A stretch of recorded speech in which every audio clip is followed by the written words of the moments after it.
Jay asked me if I'd speak to customers and staff regarding cybersecurity, the cloud. I said what I can talk about is artificial intelligence, the dumbest guy at the table. I've been doing it since 1982. So I thought probably a good place to start would be, I don't know how many of you met Akita on the way in, who's the head of talent for the Stickman group, and she said, "Tell me about the book." And I thought that's probably a great place to start telling you how this book actually came about. And so it was in August 2019, my wife and I went to a health retreat. It was up in Queensland, it's called Wingana. And in the morning, you did some exercise, breakfast, then you'd go for a lecture, do some more exercise. And in the afternoon, they said, just do nothing. Do something that you'd never do back home. So I said, oh, I'll go write a book. And a lot of people say to me, how long did it take you to write the book? And honestly, it took me a couple of hours, because I'm embarrassed to say, but proud to say, I've been talking about the same stuff for literally the last 35 years.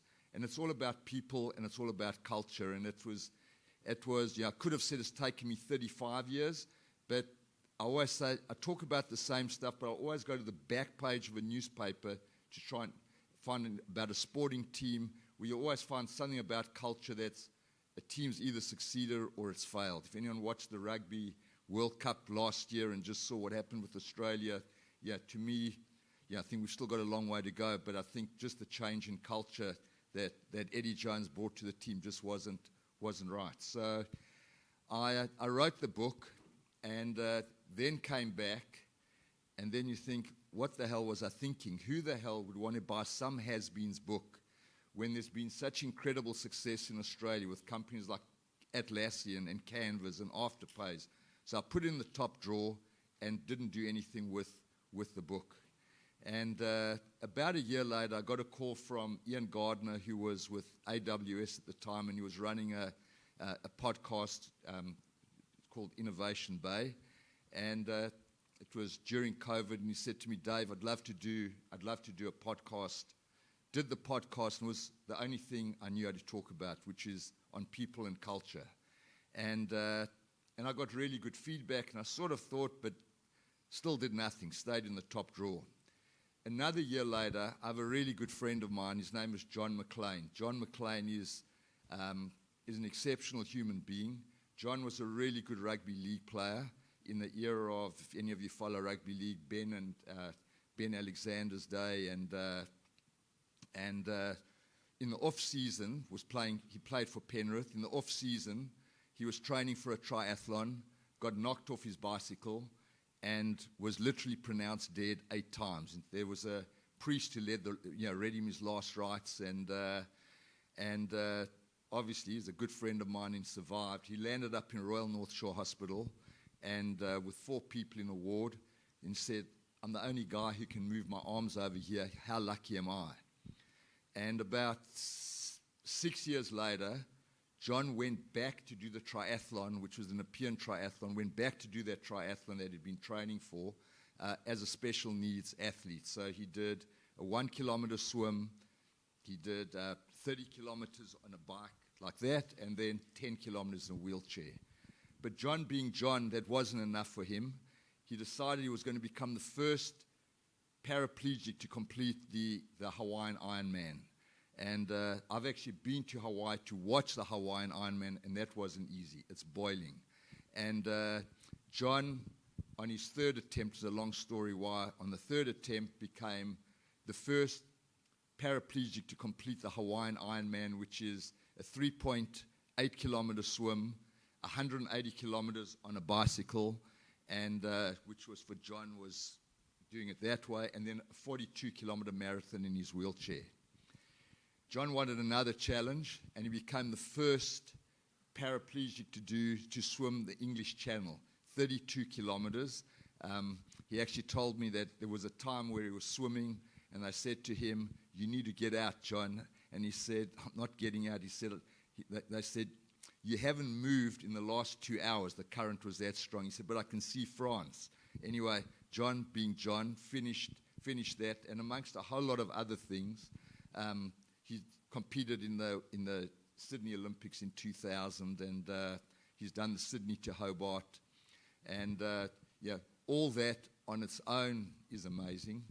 But John had been confined to a wheelchair for 27 years, and one day I went to a presentation that John was speaking at, and he was in his wheelchair, and the next minute he got called up as the guest speaker, and John got out of his wheelchair, walked up to the stage like this is having been in a wheelchair, and he said, look, I've got to stop drinking before I speak. And John miraculously taught himself to use, he worked with a doctor up in Queensland, to use the 10% of his spinal cord that hadn't been severed in that accident where he was knocked off his bicycle by an 8-ton truck. And today he walks. And he went back to complete the triathlon that he had been training for, the Nepean Triathlon, and did the Nepean Triathlon as an able-bodied athlete. So the 1 kilometer swim was unbelievably easy for someone who swam the English Channel. He did 30 kilometers on a proper bicycle, and then did the 10-kilometer run. He walked with his wife and his son, and said, by the way, that 10 kilometers was the hardest thing he had ever done. And that's from someone who's done the Hawaiian Ironman, swum the English Channel, etc. So I'm telling you this long story because John came to my house, and he gave me this little book called Change. Was how he had to change his life from an able-bodied athlete to a special needs person. And I said to him, Johnny, I love your book. I said, it was an awesome form factor. It had lots of diagrams. And I said to him, as a matter of interest, I've also written this book, but I've done nothing with it. So he said, Dave, you've got to promise me that you're going to speak to the lady who helped me edit my book, and you're going to publish your book.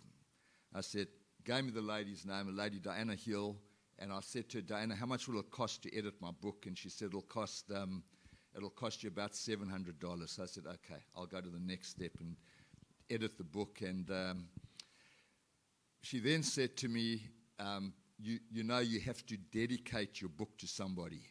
So I always tell the story that my wife thinking to my wonderful wife, Colleen, who could never have it, which I didn't do, because without even thinking, I had a friend of mine who worked in our company for about 10 years. His name was Dan Jarzen. And he always used to say to me, Dave, you've got to write a book. And which I never did. His name was Dan Jarzen. Unfortunately, he succumbed to suicide. He had mental health issues and committed suicide in 2005. And without even thinking, I said, I'm going to dedicate the book to my friend Dan Jarzen. And the original book, 100% of the proceeds went to Black Dog. And proud to say that donated over $100,000 through the book to Black Dog. And then I thought I've got nothing to lose by publishing the book, and Amazon were kind enough to happen to know the CEO of AWS at the time, a guy, Paul Migliorini. I don't know if any of you have come across Paul. He left AWS a couple of years ago, and he helped get Amazon to distribute it for no charge. So $30 of every $30 went to the Black Dog Institute. And then I got a publisher who phoned me and said, we'd love to publish the book. So now 100% of the royalties of the book go to Black Dog. So what really surprised me is the success of the book. And really what I've realized is that products come and go. But what hasn't changed is that every company has staff, they have customers, and they have business partners. And how you treat those three constituents is going to be the difference between building a good company, a great company, an irrelevant company, or one that simply disappears. And really, I think that's really what it's shown me, is that products come and go. Whatever you saw Joseph put up on that board, it's very hard to say in 5 years' time we'll still be using Google, or we'll be using CloudStrike, or because I think we've all been around long enough to see that some products that were yesterday's hero may not be the best product or service in the future. But good companies adapt and evolve and make sure that what they deliver is excellent customer service and support by delivering the best products at the time with the best team of people to deliver that service. So I didn't want to talk too much about the book. I wanted to give you a history of how the book came about. But really what I believe is that people are everything in every organization. So you're going to think by the time you've heard the first two speakers that you took the wrong Uber or whatever and arrived in Johannesburg or Cape Town, because you're going to notice Helen also has a strong English accent. Once a Cockney, always a Cockney. But no, I think Helen's also got a good South African accent. So, but I wanted to share a story. I don't know how many of you saw the movie Invictus. Did everyone? Who saw the movie? Yeah. So many people said to me, the rugby was terrible. I mean, of course it was terrible, because Matt Damon probably didn't know what a bloody rugby ball was before he got the part. But that movie wasn't about rugby. That movie was about how Nelson Mandela used rugby to turn people who honestly, if you saw that movie, I mean, I remember there were those two security guards who worked for the previous president, and Mandela came in with his security contingent and said to Mandela, when do we get rid of them, the two white guys who had been the security contingent for FW de Klerk? And Mandela said, no, we're not getting rid of them. They're going to join our team. And these two guys who would have killed Mandela in the blink of an eye, not before, were chatting to each other. This is a couple of months later, and said, how do you find the new president? And he said, with the old president, talking about President de Klerk, he said, I was invisible. But Mr. Mandela knows that I like English toffee. And he said, when he came back from England, he gave me a roll of English toffee. For £1, he turned someone who would have killed him in the blink of an eye to someone who would literally have said, bugger my wife and my kids, I'm putting my life on the line for this man. And that's really, in my opinion, I'll give a few examples, but to me that's the one that has the most impact, where you build an amazing culture in an organization, where people, I think Joseph was saying, where I was speaking to Tom, who's doing the filming today, that no one person can do everything themselves. And when you surround yourself with a team of people, you can't be a good batsman, a good bowler, a good wicket keeper. You need a team of people who can actually support you in an organization. And sometimes those people are in your own organization, and sometimes they work with another organization where they're going to complement the skills that you have in your own organization. And that's really how the book came about. What I've always believed, that I really do believe that no matter what happens with artificial intelligence, with the cloud, with any kind of technology, that products come and go. What will never change is every organization has customers, they have staff, and they have business partners. And how you treat those constituents will be the difference between building a good company or a great company. And I just wanted to thank RJ for inviting me here today. It's not often you meet somebody that you take an instant liking to, and when he asked me to speak, it was only a pleasure, even though I said I can't speak on anything technically, but I'm happy to talk about the only thing I do know how to talk about, which is people. And I know in this business it's cybersecurity. It's obviously critical to your organization. It's becoming more and more important to every organization. And it's great to be part of today's session. I hope I'm sure with the next few speakers you have on board, you'll get all the technical information you require. So I'm not sure if there's any questions. Thank you.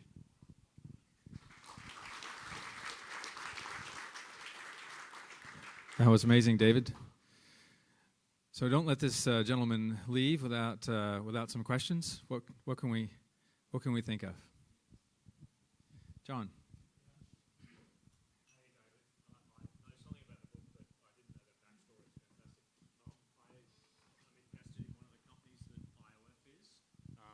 Thanks, AJ. I'm an investor in one of the companies that IOF, your fund, is. And I'm wondering what advice for all of the would-be entrepreneurs that come in to get money from IOF and pitch their ideas, what do you look for in those visionaries or budding entrepreneurs, and how have the ones that you have chosen to invest in been different to the others?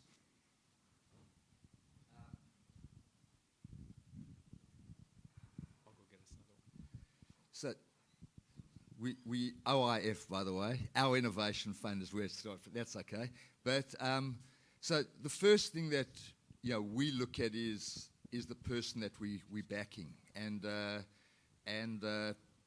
guess being my age is I want to work with people that I want to work with, and when it comes to venture capital, it's not a quick in and out transaction. You're going to be working with someone at the stage. We are early stage investors. So, first of all, you want to know that the person that you're working with is someone that you're going to have a relationship with for the next 7 years. When I took on an investor, I worked with the guy Michael Trail from Macquarie Bank, and we had about 10 people who wanted to invest in our company at the time.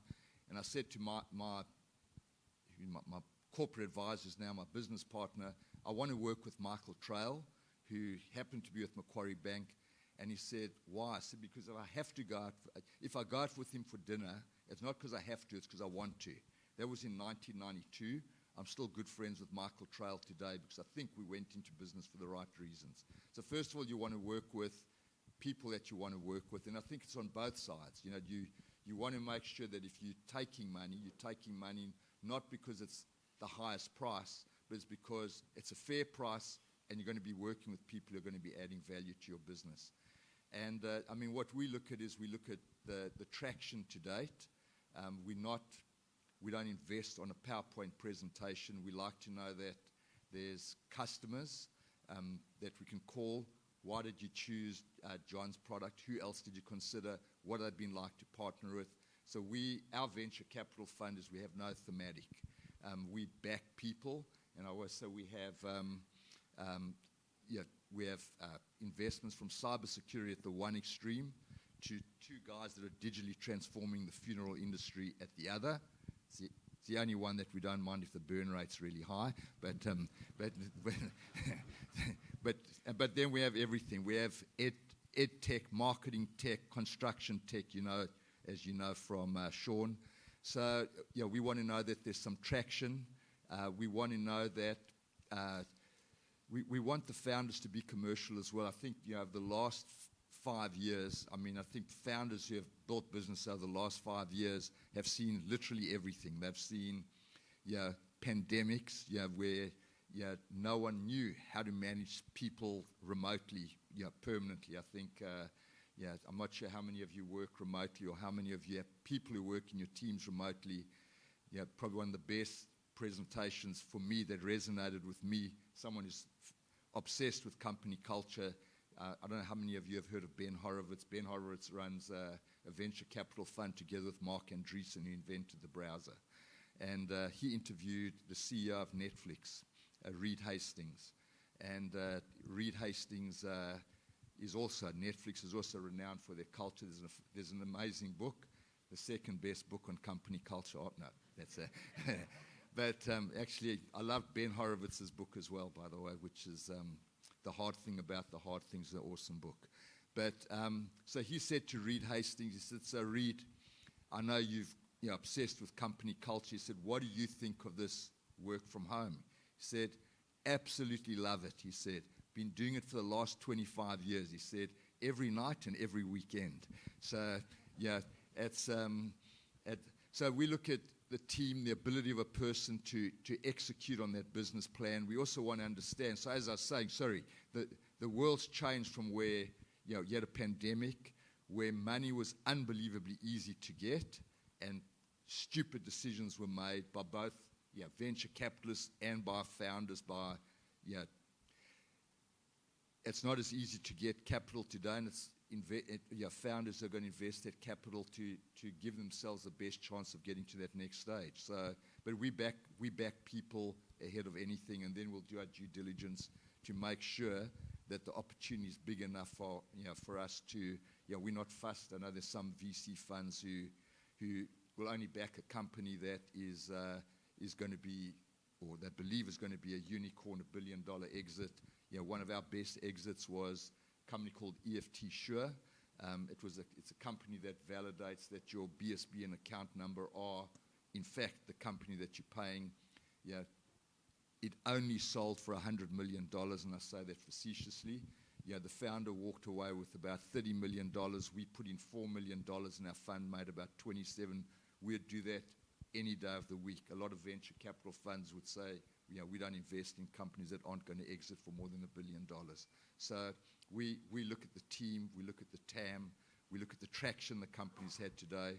We look at the terms that we can invest at. Is it fair for us, and is it fair for the founder? And that's what we would look at. Got to do one more. Still got a bit of time. Thanks, David. Great insight. You mentioned that people are probably the most important asset in the company. It makes or breaks the company. What particular aspect or people aspect do you look at when you onboard, key leaders or even team members in the organization that you think is probably something that we should look out for too? So I'm pleased you asked that, because the answer's in the book. Okay. I'm not going to make you read and check next week. But essentially, I always said there's four kinds of people. If you're going to take a quadrant with objectives on the one axis and values on the other, it's in your top right quadrant are people who meet their objectives and share the values of an organization. Those are the easiest people to deal with, onwards and upwards. The second best, easiest group of people to deal with are in the bottom left corner, those that don't meet their objectives and nor do they share the values of the company. The second toughest type of person to deal with is someone who shares the values of the organization but doesn't meet their objectives.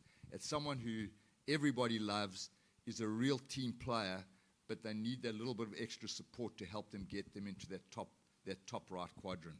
And that, can you train that person? What can you do to help that person to get from the bottom right quadrant to the top?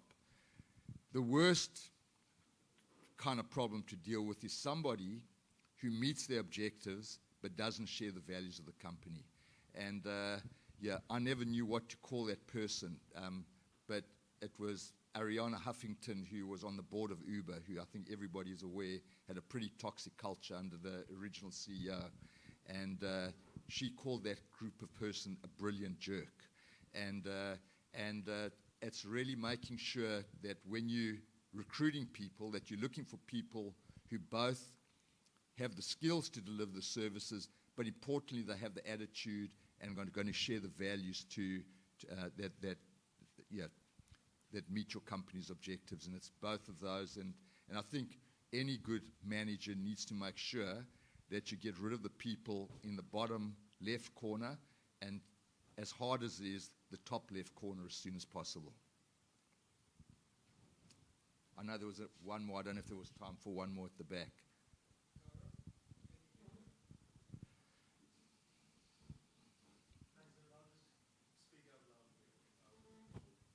Thanks, David. Wonderful. I had a question more about rugby, not just about business, but I think the lessons can go into business. But are there any tips and tricks you can probably share, maybe from a rugby perspective? Like, is it time to rebuild a rugby team? And even for a business, when does a business decide that it's time to rebuild a team? That's a really easy one to answer. When you don't make by the way, I'm a Wallaby supporter, okay? And for a long time, people didn't believe me, but now they all do. So there's any consolation that. But funny enough, I was actually had breakfast with one of the ex-Wallabies yesterday, and he said there's a long way to rebuild, and he's actually got 2 sons who actually play for the Waratahs as we speak. But I think that it starts with getting the right culture on board, and I had Bob Dwyer, who was the rugby coach in 1991 when Australia won their first World Cup. Bob was director of my company, and Bob said to me, I know nothing about technology. I said, no, I'm not looking for someone who knows technology. I've got enough of those. I'm looking for someone who really understands what a team and team culture is all about. And I think if you look in those days of the Wallabies, the culture of the team was under Nick Farr-Jones, and then in 1999 under John Eales was just phenomenal culture. And I feel that's probably what's lacking, and I think we can get because when Australia won the World Cup in 1991, we only had 30,000 registered rugby players. Today there's a whole lot more. I mean, the 91 World Cup really helped bring a whole lot of rugby players into